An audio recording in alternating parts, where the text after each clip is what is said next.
students being half-baked, like we said earlier on here, you wonder who and how we are going to address this. One of the key things that becomes an immediate challenge is that to set students out there for proper attachment, you require a lot of resources. The parents may not have them, the institutions may not have them. To bring for that participation with the industry, sometimes we may require resources which are not necessarily available.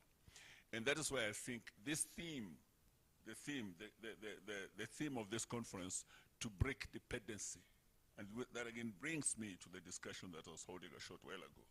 We need to figure out how to break that dependency, and so that we can move from a culture of lamentations to a culture of action and solutions.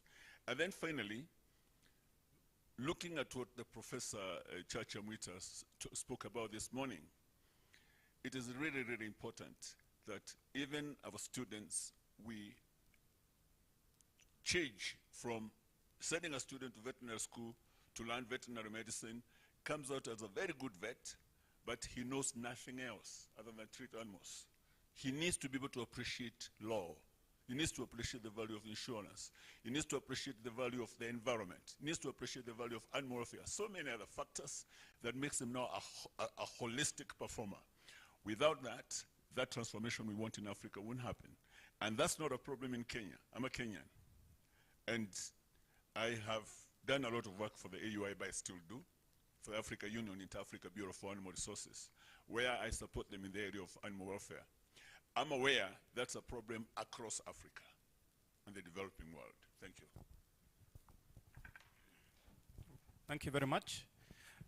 I will be getting back to you in a few minutes, so keep enriching that response. Mwenzangu, microphone ni yako. And if you want to talk in Swahili, I have no problem. Asante. Now, the question was, do the Tvets need to collaborate with the universities? The Tvets, in Tanzania, we have an equivalent to the Tvets. We call it VETA, Vocational Education Training Agencies. If you ask me that question, the answer is yes.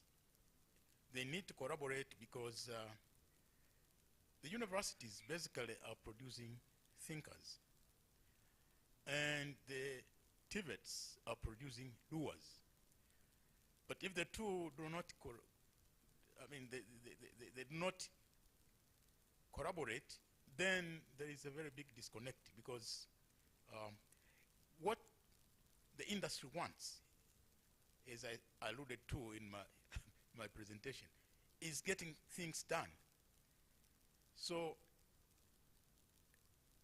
the university graduate will be a source of ideas, but the Tvet graduate will be the one who will be implementing those ideas. And the problem I'm seeing here is that it is like we have the universities class 1 and then the Tvets class 2, which is wrong, because each one has its own importance and contribution to the whatever undertaking. We have a problem in Tanzania right now.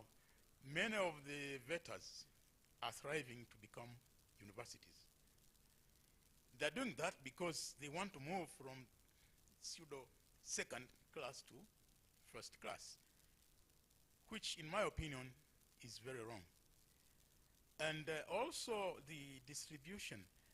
We need naturally to have a triangle. At the apex here you have very few, and as you go down, the number is increasing.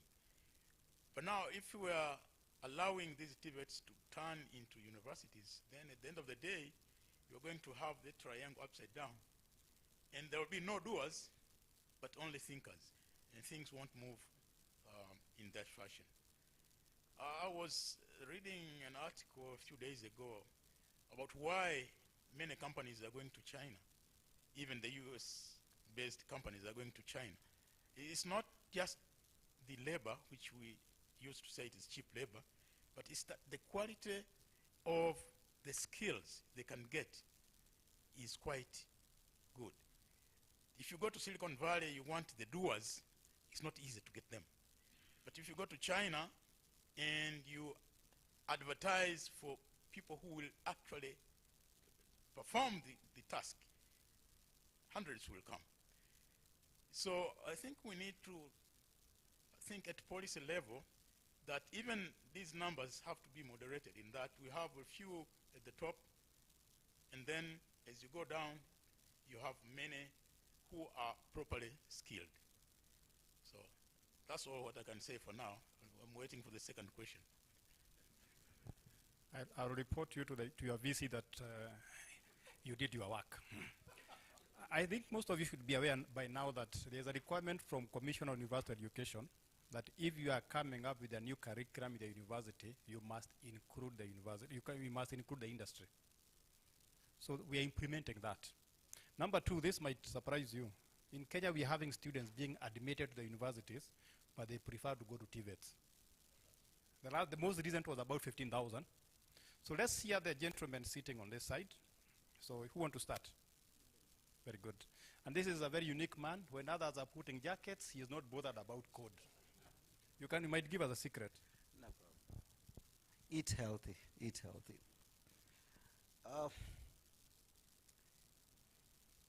Let me just say, it's a misconception that the Juakali sector belongs to the failures that as you might call it.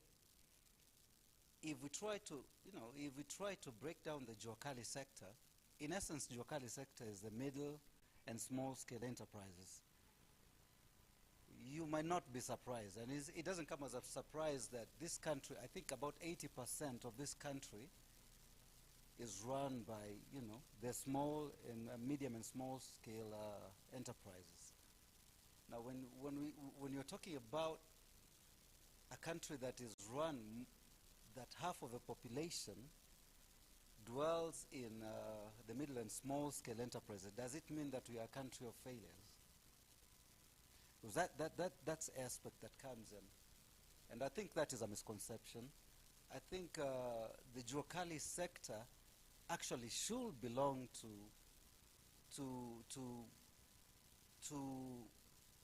the first class, I can say, or the people who are not, they are not failures, in short. And I believe that this is where my organization, or rather organization, INAPS is trying to deal with, in the sense that we have right now about more than 60% of the students that are graduating, they might even be graduating with their first classes, are jobless. Why are they jobless? Because they have this idea that once I graduate, I should be placed in a certain cadre. You get? And most of them are focused towards the white-collar jobs. But believe me or not, some of these industries that are thriving right now started as Juakali. And some of these corporate people who are managing these industries still started at the same level. Then what does this mean? It only means that it's a perception. It's not reality. It's just a perception that Juakali belongs to those who failed. And I can tell you where the perception comes from. It first starts with the name. Once someone points out, it starts with the name Juakali, the first thing that comes to mind is panel beating, kutengeneza sufuria kidogo hapa, vijiko and all that. And once a student, an A student, or rather a B student,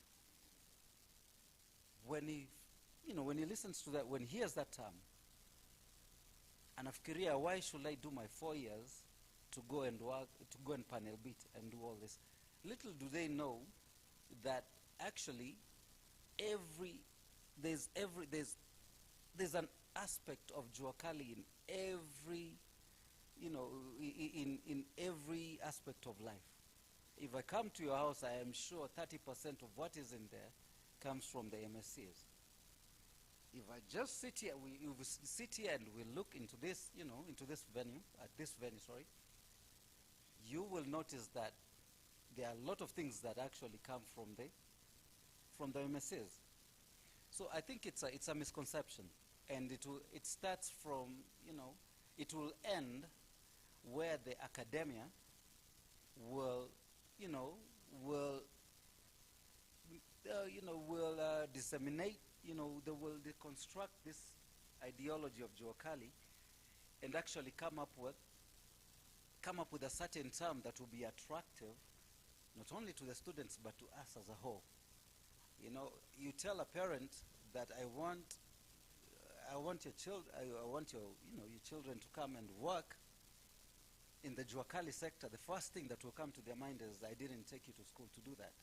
But think about it, and you say you want your son to go and provide concepts and ideas on how to improve the middle and small scale enterprises.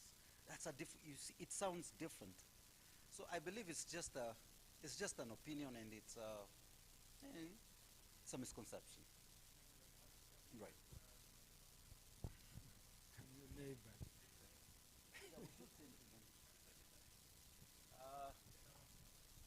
I will suggest. Okay, I think the question that was posed to me, it was a simple one, to give some examples of how things are done across the oceans that we can copy to bring back this way. And I'm going to start by airing out one of my frustrations. Because for the past 10 years, I've been doing a lot of things on the continent. I made a decision to say, before I get old, I need to bring back to Africa as many projects as possible across the continent. West Africa, South Africa, East Africa, and I've been dealing with my colleagues in these universities. But one of the things that frustrates is, if you look at any university here, let's take Kenya as an example. If you go and do an audit, you'll find that at least a minimum 50% of all the professors or lecturers have been trained abroad. So it's not like they don't know. They were trained, they saw what's there, but when they come back here, they do things different. So when I travel, I come back here and try to engage with them, and I see the way things are done. I say, but you guys know better. Why are things the way they are? Then always the response is, well, if you can't beat them, you join them. Let me go to directly to the question. Whatever industry you're in, each industry has what we call best practices. If you look at some of these emerging economies, that's something that they take very serious. If you look at any US institution that hires a professor, when you are signing a contract, that contract articulates what is expected of you. And some of the concepts that are in there that are lacking on this part of the world is, in the percentage of what you do, you have to have consultation. You have to consult within your industry based on your expertise. So they give you that at least time to do consultation in the industry. But what was the idea behind that? The idea behind that was for all instructors or professors to know what is happening in the industry, so they can bring that back in the classroom when they are training students, to make sure they are training them on the best new technology, on what is happening in that industry. And what does that lead to? That reduces the number of the output that is unemployable, because now they are training them on exactly what's happening in the industry. Another component if you look at any big company that you might think of in US, let it be if you go into ag, you're looking at the John Deere's, you're looking at, where is their research done? Their research is done at the universities. They fund the institutions, they fund the professors who do the research, and then they get patents. That's how it works. So in other words, that system is designed in such a way that the professors know what the best practices are, and the industry trusts the universities. So instead of them creating their own research apparatus, they are using what the universities already have. Professor Mwemba here made a comment of saying that when the universities have equipment, when that equipment is not being used during the teaching, it's sitting there idle. So some of these companies are taking advantage of some of that equipment, because some of the equipment is expensive, but it's funded mostly through grants, federal funding. So they have expertise, people who can run those tools. So they use them by offering them a grant. And one of the requirements, if you're a professor, how are you evaluated? You're supposed to train students. What do we mean by training students? Here in Africa, when we talk about training students, we are talking about lecturing. But abroad, that's not what it means. Lecturing, that's part of your contract. Training students means involving students in the research that you're doing. Who is funding that research? It's going to be the companies. And every year you're expected to spend a given number of hours consulting with the industry.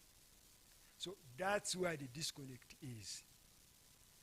And all these 50% of the professors that are here who have either worked in some of these developed countries, they know that, but it's not translated over here. Why? It's because the system does not allow that. So when we are talking about all this transformation, it's not only looking at one individual or one entity, it's getting the whole, a process re-evaluated. We are talking about changing curriculum, but what does that mean? Because even if you change it today, then next month you're going to have to change it, because the industry is changing at a faster speed. And you can't be changing curriculum every 3 months. So what's the solution? The solution is we have to have a curriculum that is dynamic. Now in the US, institutions are opening up whereby a student can develop their degree. They give you that flexibility to say, okay, what do you want to do?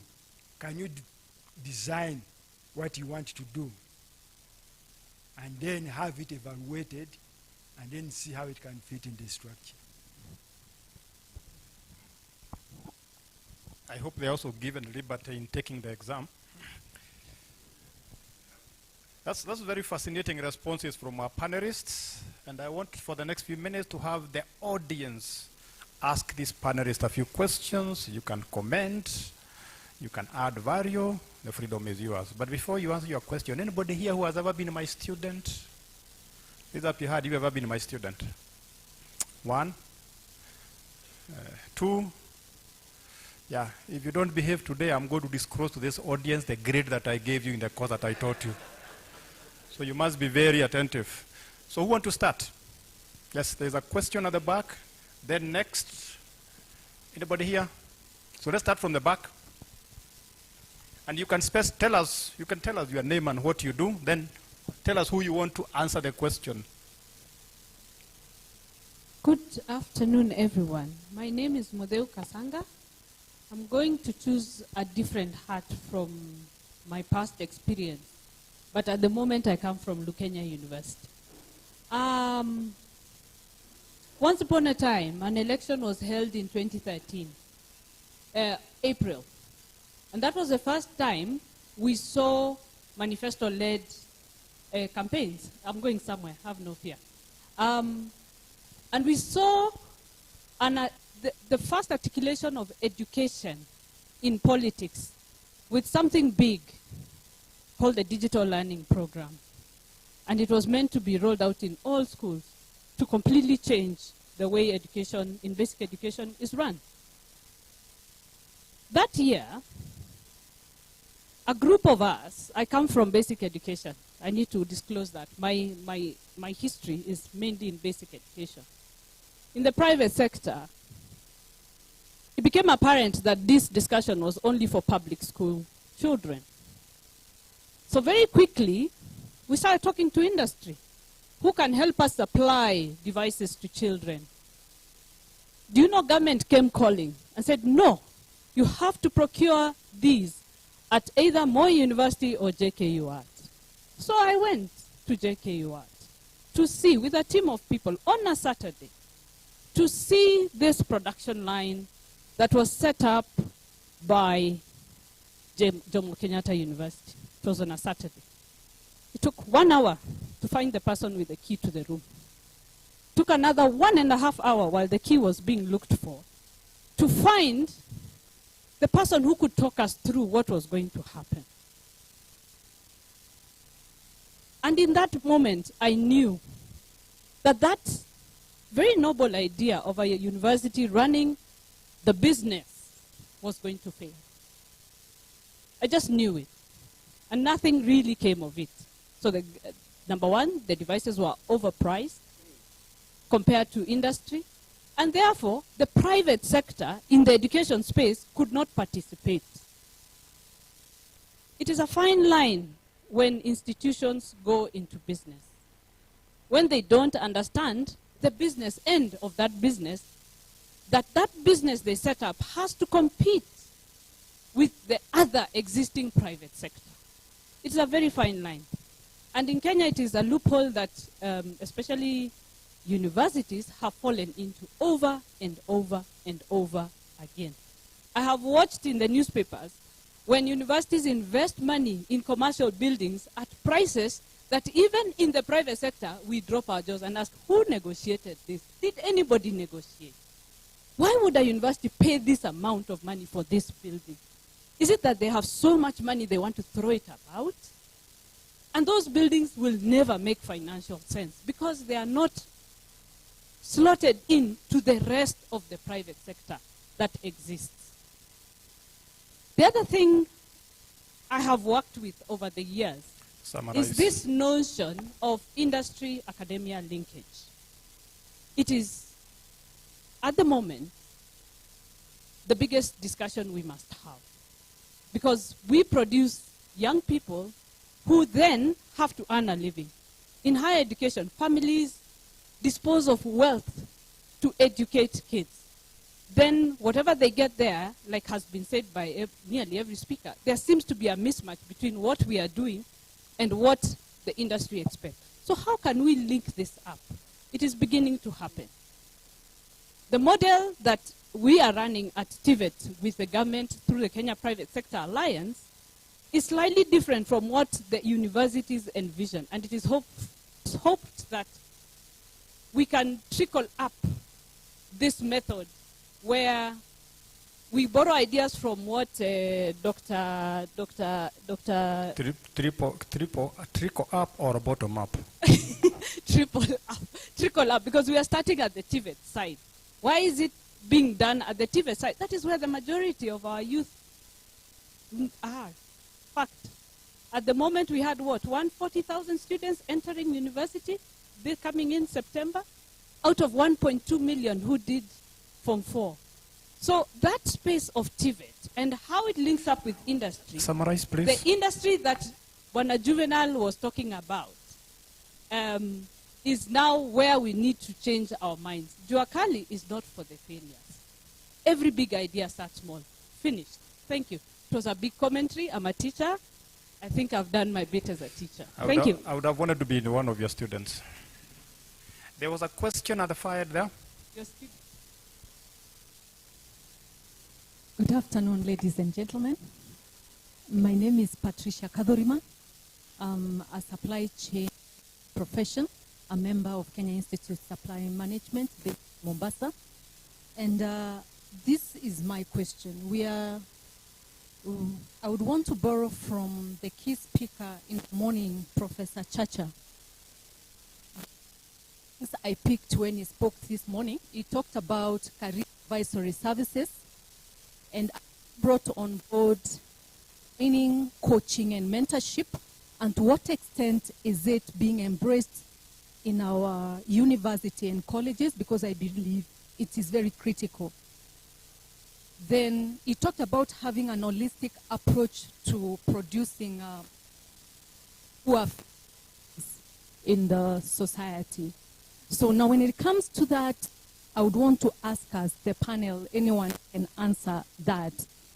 How well are our graduates aware of what they need or where they need? Is there advisory centers or services in the institutions? Then I couple it together with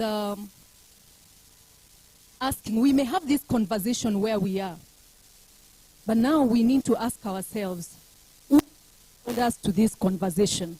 And why am I asking this?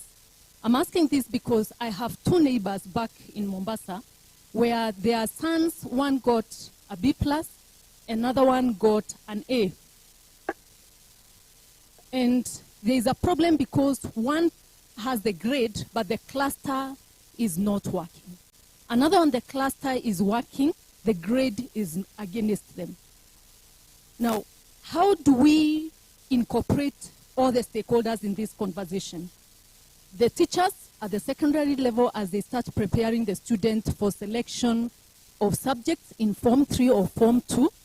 The parents who are also putting a lot of pressure on which subject or which career they want them to pursue.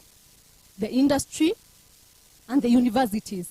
So let us not make it a conversation between the industry and the universities.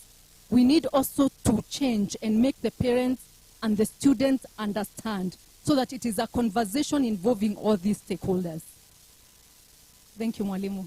Thank you very much. I think you forgot to add another very important stakeholder in career choices, the peers. The teachers? No, student peers, their fellow peers. Yes, their fellow peers have an influence on it. Yes. And allow me to something I just forgot. I will not allow you. Kindly, Mwalimu. No, in very good faith, I will not allow you. Okay, I will use my powers. Who else has a question? Please ask the question. Don't tell us a story. I'm using my powers. Just ask the question. You have a question? Just a question. Thank you. Good afternoon. I'm Ongondo from Egerton University. My question goes to Dr. Mbaka because he has made a comment regarding the preparation of students and the fact that he feels that they are half-baked. But within his comments, he has part of the problem. The angle of the resources which are required to train and ensure that the graduate is ready for the industry. That is where the problem is, and probably I would ask if he has any way in which the industry can be made to be part of this resource availability, because most of the students don't have enough resources. The institutions also don't have enough resources. That is why they end up giving theoretical work in the institution and then expect the student to be able to get the practical aspect in the industry. So how can this be worked out so that the students are not half-baked? Thank you. It appears in Kenya asking a question is so hard. Just ask the question, please. Okay. My name is Olwin. Obvious.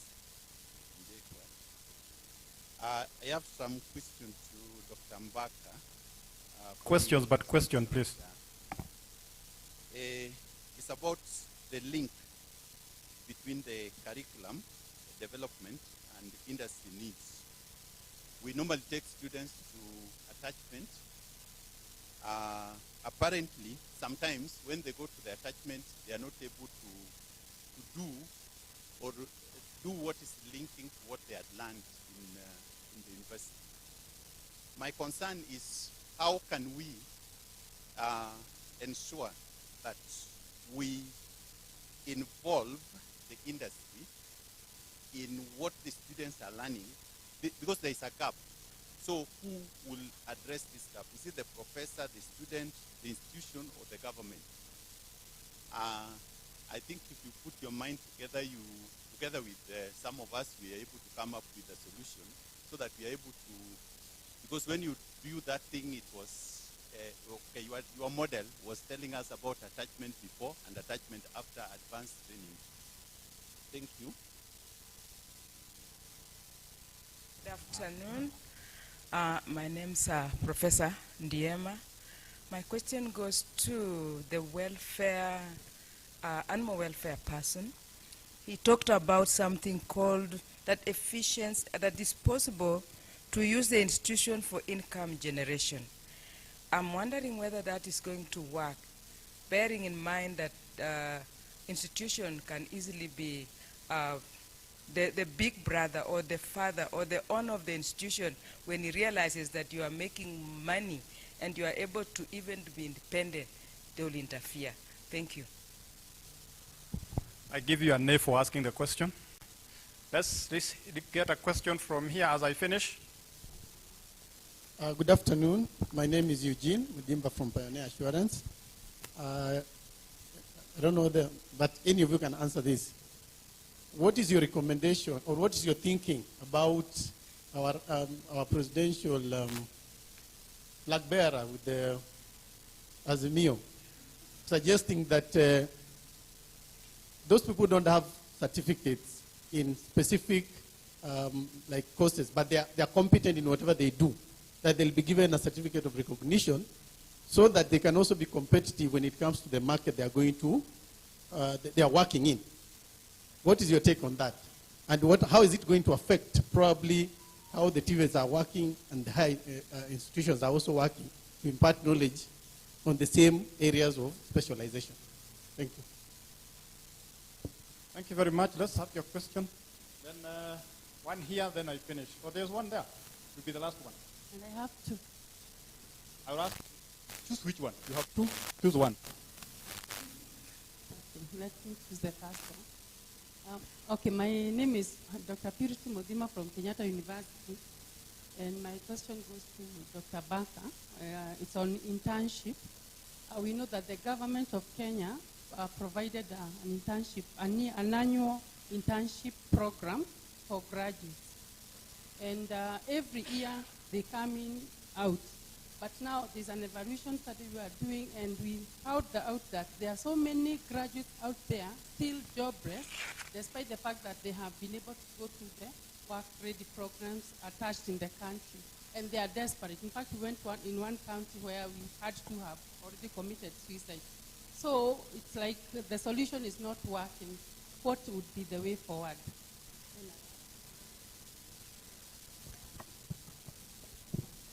One question. Yeah. Good afternoon, all. I'm Dr. Dennis Ochieno from Masinde Muliro University.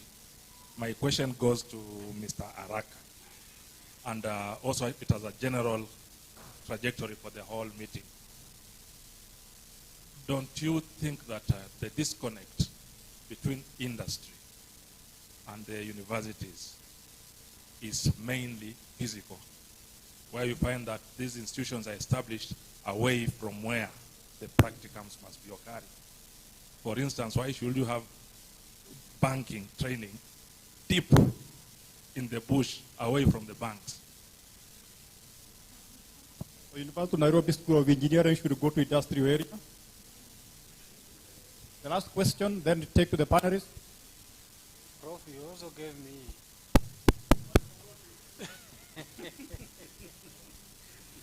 Good afternoon.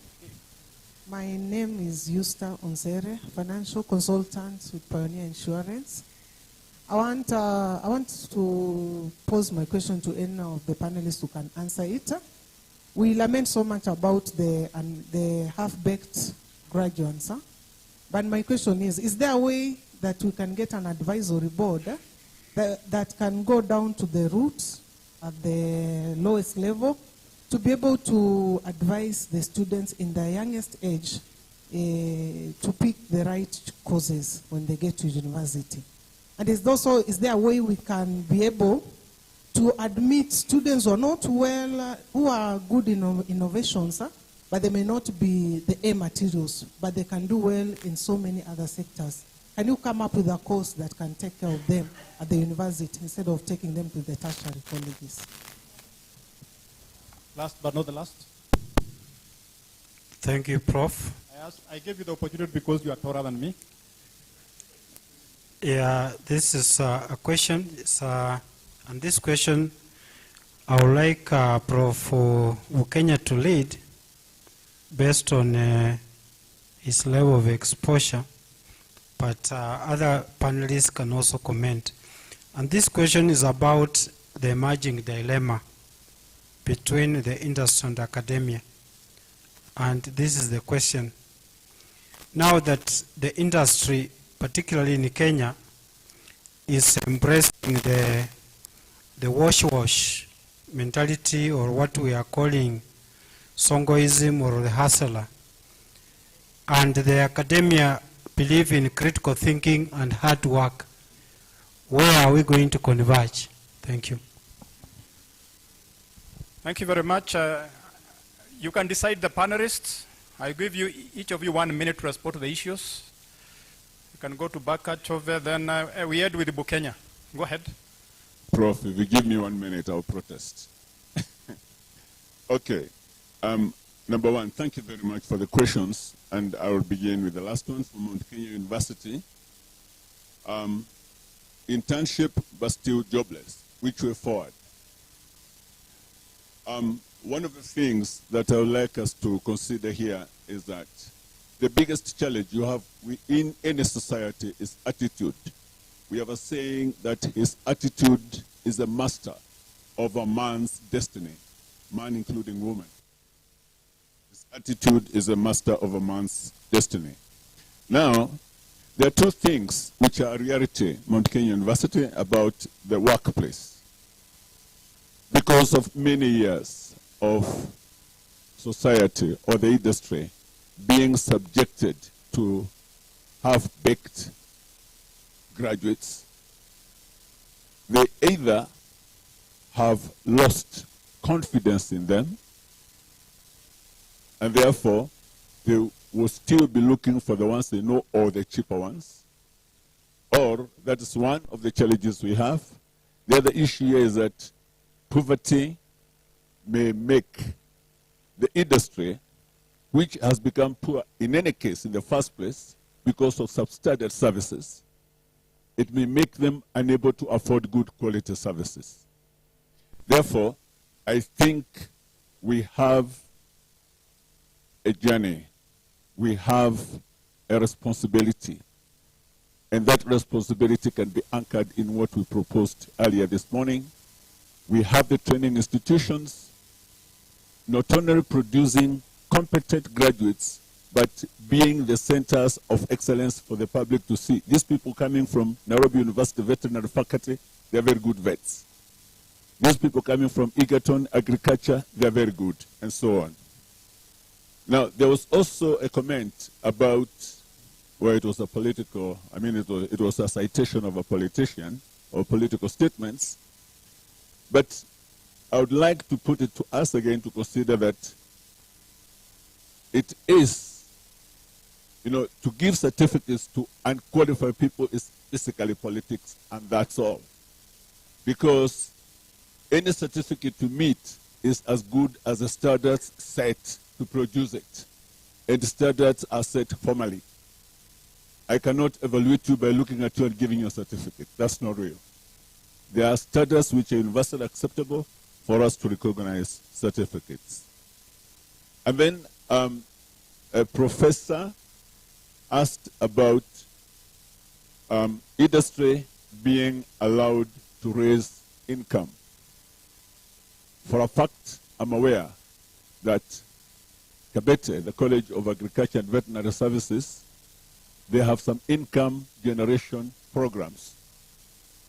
And that is the basis of saying that those programs can be enhanced and improved. I do not know about other universities, but even if that does not exist, if we recognize the need from where we are sitting now And then now we engage with the policymakers and then push for policy direction towards allowing universities to generate income, not just income for the universities for them alone, but then also to facilitate training and education as we talked about earlier. I think that is something that can be driven. And then there was a question from Egerton. Can the industry be made part of the resources to support practical training? Certainly, I believe that it can. Personally, I left government service in 1989. I started an agrovet business with a veterinary clinic. My incentive, I have sponsored a few people, very few, to go for further training to come and give me better services. But the key thing here is industry is very practical. It's a very practical area. People look at benefits. So the thing here is, if industry recognized that they're actually getting benefits from contributing, I believe that they can be negotiated with. But then there are very many factors to be discussed and to be agreed upon, because there is always the risk of industry sponsoring specific programs in training institutions, particularly where there is research or production of stuff. Then they become compromised, and therefore you find what is actually coming out in the industry is not necessarily. There are many debates out there about what big pharma has done or big agro has done as far as compromising research is concerned, and the outcome and the products that we get. So those are the areas, again, that require a lot of dialogue and discussions, yeah? And then there's somebody who asked, who will address the link between industry and curriculum development? The response is simple: collaboration. It has to be collaboration. But the initiator of this, let us remember that the reason we have training institutions is because we want to deal with the needs of Africa, with the needs of every member state in Africa. Therefore, the training institutions have the responsibility to initiate engagement with the industry when they're developing their curricula. And then, remember my questions a minute, my minute is, I have now spent half a minute, Prof. Okay. And then... but 30 seconds. Okay, yeah, I'll take my 30 seconds. And then there was, the question from Patricia, really, that is not for me. But she asked very interesting questions. Patricia Kadhurima, which I hope that my colleagues will respond to. And then there was the issue which was raised by Mutheu Kasanga, where she was giving her experiences at JKUAT. First of all, I re-emphasize, his attitude is a master of a man's destiny. Number one. Number two, the incentive for most people are not into unconditional love, unconditional taking responsibility, unfortunately. But the incentive to make those dons, those people that are referred to in those institutions, to take responsibility because they can see not only benefits to the institution, but to them, could be a game changer. Number one. Number two, I'm not very clear about how that program was set up in a JKUAT, but I'm aware from my experience through life that if you don't have clear standard operating procedures, then you leave a program to run, to be run badly, because it will be subjective depending on the efficiency of the individuals. If the policies are not correct, you need to have, there we have not just those people who are handling those kids. You have the HR. You have a lot of other people who are involved. Then, finally, Professor Bukenya, I am not a professor. You refer to me as a professor, and there are professors here, and they might think that I'm a con. I'm not a professor. Thank you, sir. One of the few Kenyans who can give us their correct title. Dr. Chove, just 1 minute. I'll give you 1 minute, then the rest of you 1 minute.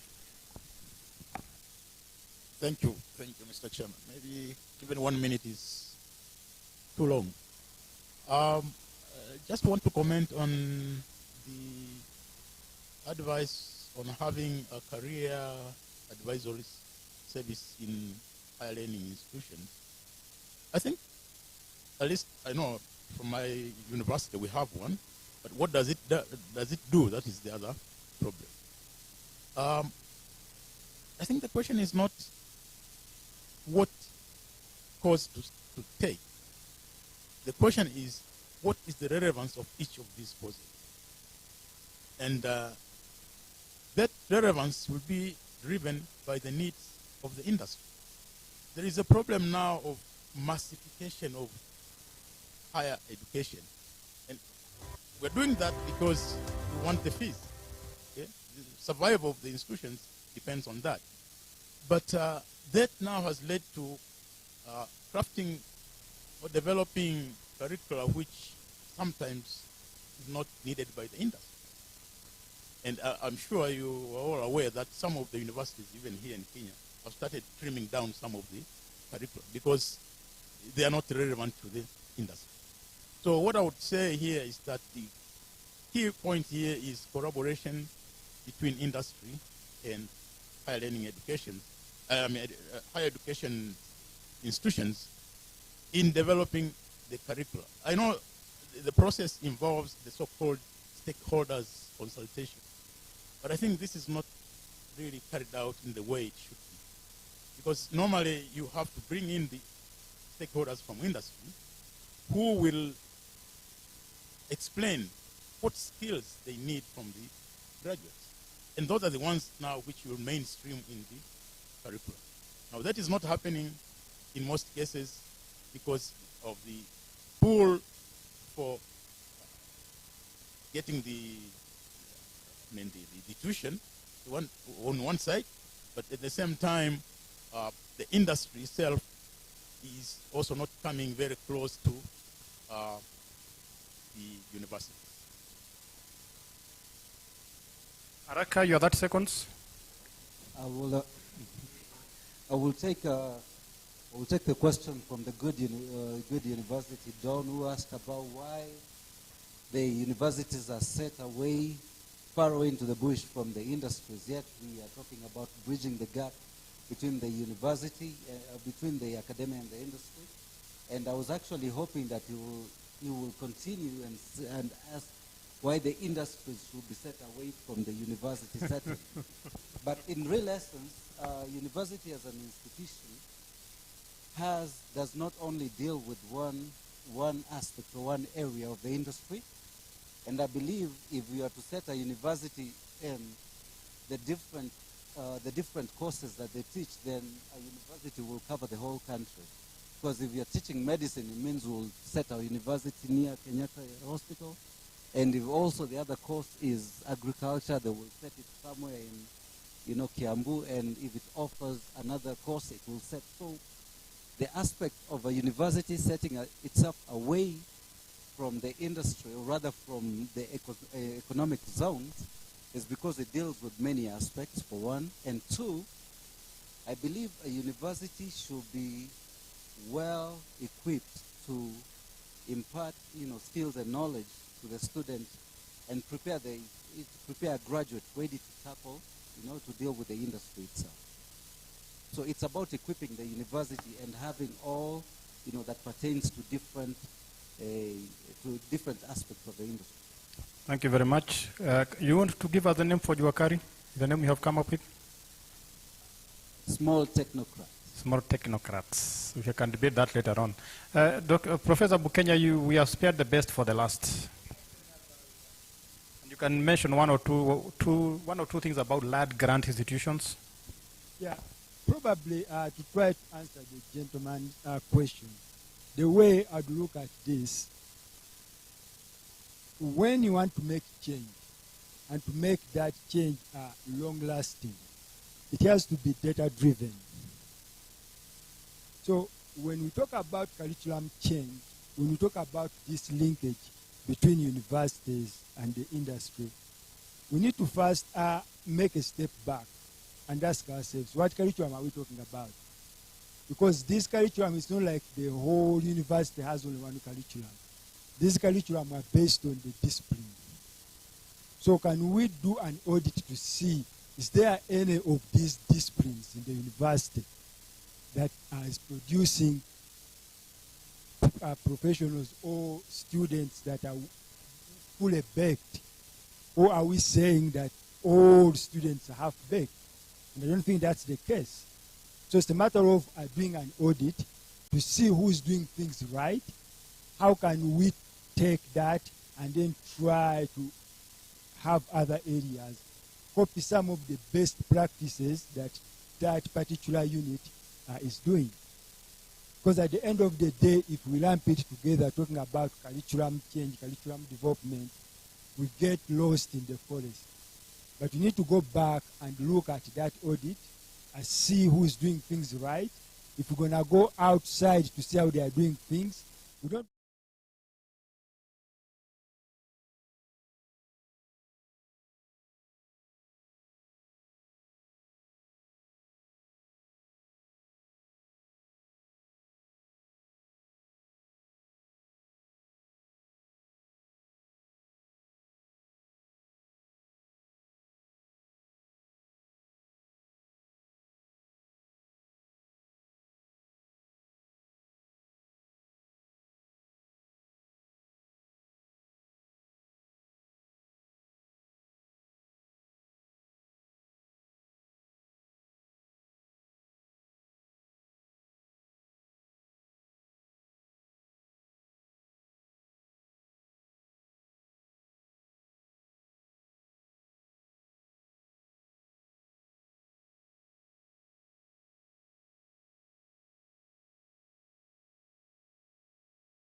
So ladies and gentlemen, welcome back. We're ready to kick off the next session, final session for the day. So get ready.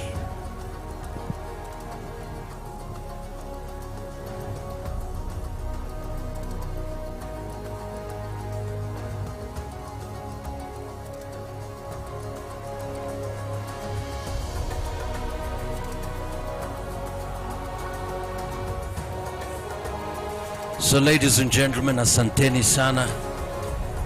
This afternoon we're focusing on the role of higher education in mitigating effects of climate change within its faculty environments and its surrounding. Challenges, gaps, and opportunities. So let us be set, all the panelists. We will have a virtual chair, session chair, guided by an in-house vice chair.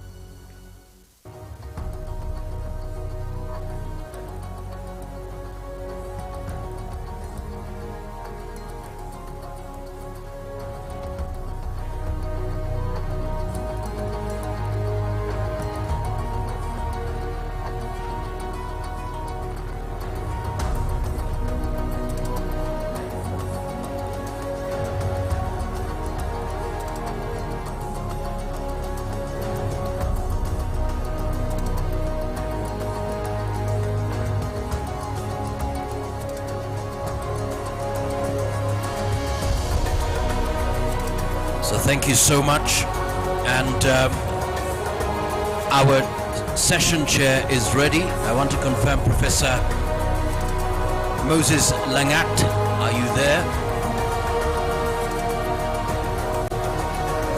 Excellent, we can see your image. We're just checking your sound.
All right, as we prepare to listen to our chair of the session, if there is one person we celebrate, not only in this country, Kenya, but globally, it's this lady. She's now no more. But you know what? We will always remember the work she did, not only for this country, but for the environment. And as we're talking about climate change, we can always remember this one lady who taught us, just like that bird. What is your little thing? And just to remind you as we get into the discussion, you see, you remember it was 1998, Karura Forest. You know the story. Wanted to transform it into something else, cut the trees, get rid of the forest. Come on, we can come up with a couple of things, get rid of the forest. But on that particular day, this lady comes to plant trees. So as usual, we decided that we would go on a tree planting mission to reclaim Karura Forest. We came to plant trees, and of course, as we can all see, some armed guards whom we knew were stationed here to prevent us from entering the forest. It's a very sad saga that we have a government in this country that is actually overseeing the destruction of forests and the grabbing of public land. We've been given instructions, no one should enter here despite anything. We are ready for anything. They told her, if you dare do it, we are going to kill you. And she said, I can't leave this place today before I plant a tree.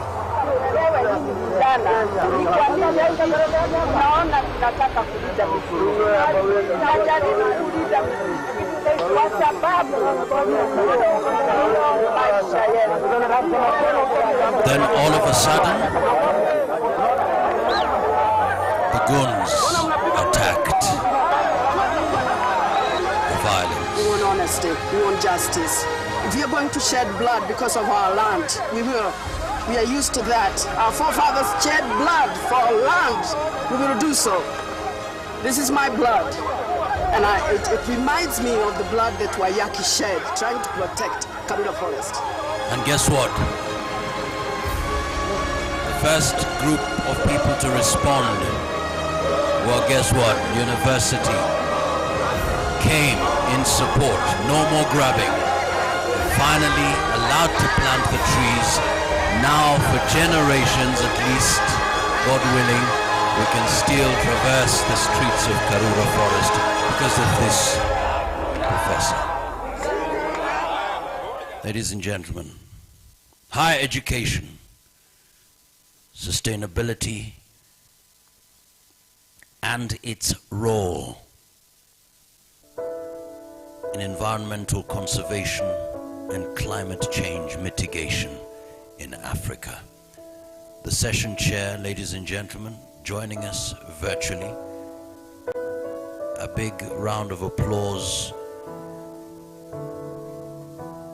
to Professor Moses Langat, Research Leader, Royal Botanic Gardens, all the way joining us from the United Kingdom.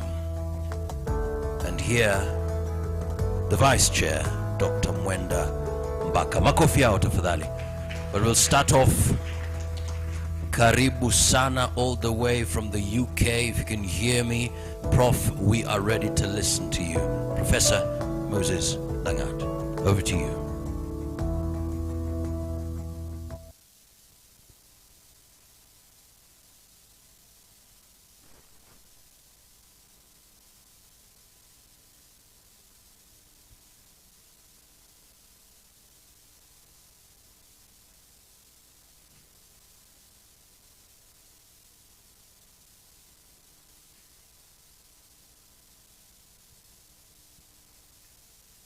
Professor Langat, we can see you.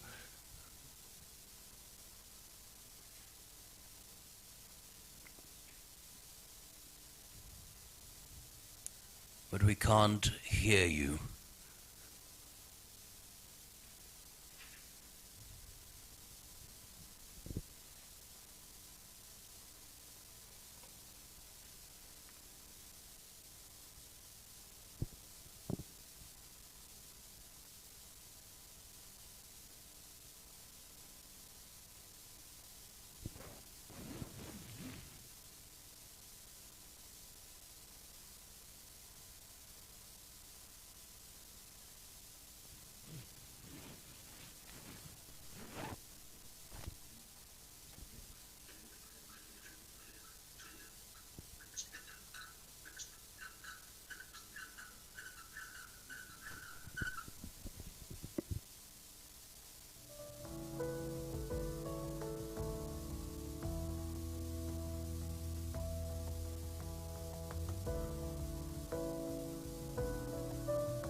So Prof.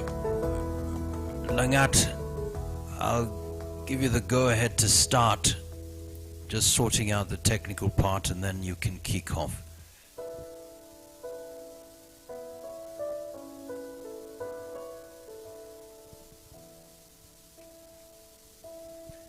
So we can see you. Technical team is sorting out your sound. I'm sure you're not muted. Excellent, excellent.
Okay, go ahead. Go ahead. Can you hear me now? Yes, we can. Yes, we can. Okay, thank you very much. And yes,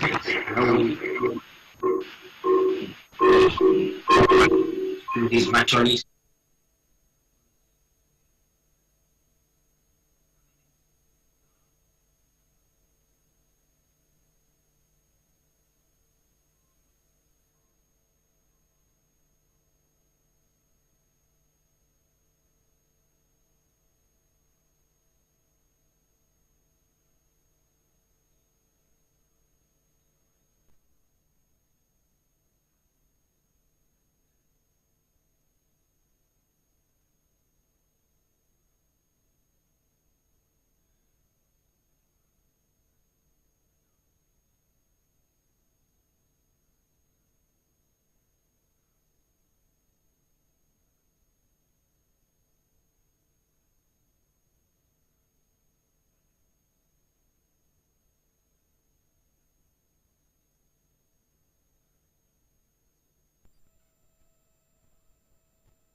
Prof, if you can hear me, apologies, we still have a bit of a technical challenge. I'd kindly request any person who is joining us, please mute yourself so that we are able to get Professor's presentation clearly. So I'd kindly request that we mute.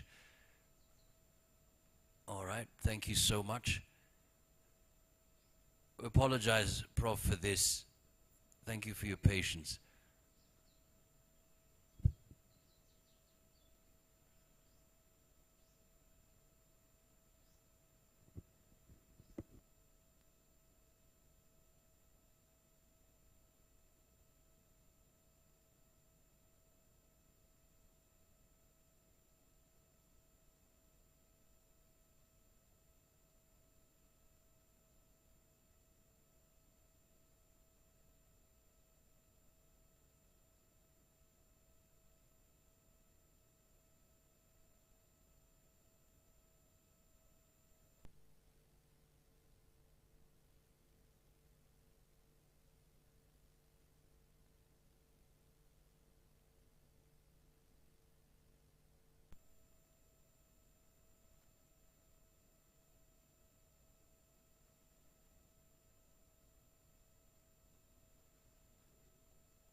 scholarships that we've been giving, and student and environmental attachment. So basically what Pioneer is doing, we have taken it beyond the act of just planting the seeds, the seedlings, because we recognize that we want to see the people we really benefit. When we go to schools and we give particular students those bursaries. It has basically three roles. One is to to get along with the product. If we think of this water, the packaging has to get along with the product because it has to contain, protect, and preserve the product. That's the first product. So if we are talking of African continental trade area, our products, whether it's tea or coffee, must be contained and protected and delivered in the way it was made in Congo or wherever. Number two, the role of packaging is basically to get along with the consumer. Because as a consumer, when I get this, I must be able to trust it and get along with it and be able to take the water. Then of course, the big deal is making sure that the packaging gets along with society. We are talking a lot about sustainability, and our guys will soon talk about it. So that is, we are aware that industry is very much aware and alive to the fact that there's a lot of concern about packaging in the society, despite the fact it does a lot of things, but we are working on making sure that packaging is not stranded in the environment, if I may use that word, so that when you take this bottle and use it, at least it can come back to us and we can do what we know best with it. So basically that is a basic introduction, and I think online we have Dr. Johannes Bachmeier. I'm sure he's hearing, and he's the General Secretary of World Packaging Organization, which is based in Vienna. So he will come on stage and tell us something about World Packaging Organization. I'm also a director I sit on that board of World Packaging Organization representing Kenya. So Johannes is on. We have Mr. Kishan, who is a WPO ambassador, who does a lot of technology transfers, and he has been in Kenya recently to do some technology transfers. And we had some people from this forum who participated, including the CEO, Emma. So that is how we came in. So please welcome Dr. Johannes Bachmeier. He's also a professor of packaging somewhere in Wayne University in Vienna. They are doing very well in packaging. In fact, one time they wanted us to look for a way of partnering between Vienna packaging and the local universities.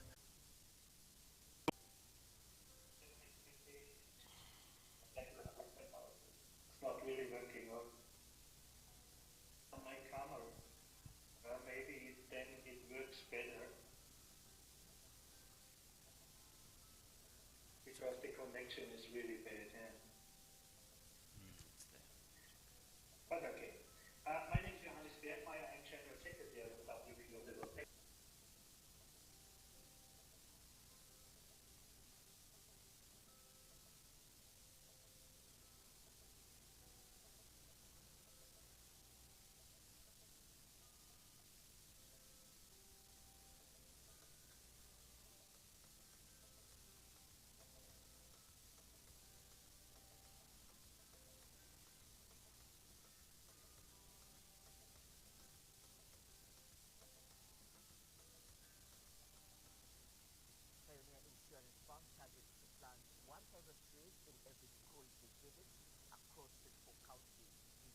To improve that situation, and for sure, if you pack it tightly, then you have less plastic. It's just some grams. Yeah, you can extend shelf life from 3 days to 10 days, 14 days, 20 days, kind of this.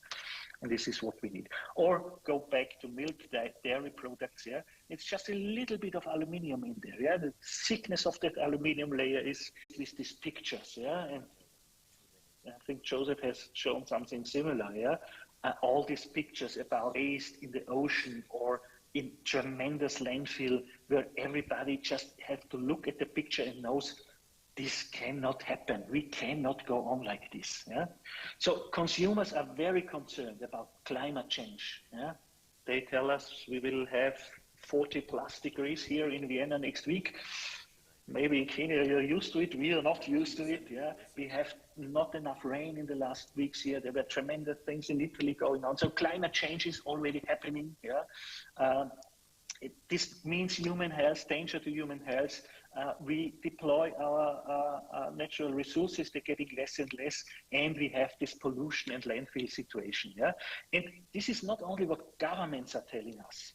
It is also the consumer. The consumer is asking very, very strongly every company, and especially for sure the big companies. Yeah, Joseph already mentioned, like all the Nestle's and Coca-Colas, and name them. They are all under pressure to do something in overcoming that, that problems and work on these problems. We also have our statements. Yeah, one of them dealing about plastic, because many people say it's a plastic problem. Yeah,